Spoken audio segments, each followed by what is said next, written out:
ಅದೇ ಒಂದಕ್ಕೆ ಪೋರೆಂಜ್ ಅಂತ ಬಡ್ಡಿ ಅಯ್ಯೋ ಬರ್ತಾ ಉಂಟದ ಅದಕ್ಕೆ ನೀರು ಮಿಕ್ಸ್ ಕಟ್ಟೋಡಪ್ಪ ಇದೆ ತಜ್ಜಪ್ಪಡು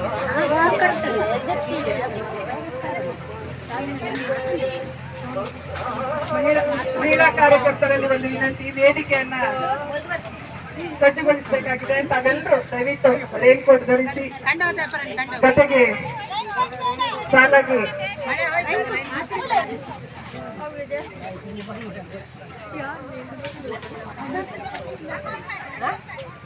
ಮಹಿಳಾ ಕಾರ್ಯಕರ್ತರು ದಯವಿಟ್ಟು ತಾವೆಲ್ಲರೂ ಮಹಿಳಾ ಮೋರ್ಚಾದ ಅಧ್ಯಕ್ಷರು ಕರೆ ಕೊಡ್ತಾ ಇದ್ದಾರೆ. ದಯವಿಟ್ಟು ತಾವೆಲ್ಲರೂ ರೈನ್ ಕೋಟ್ ಧರಿಸಿ ಮುಟ್ಟಾಳೆ ಧರಿಸಿ ಗದ್ದೆಗೆ ಇಳಿಬೇಕು.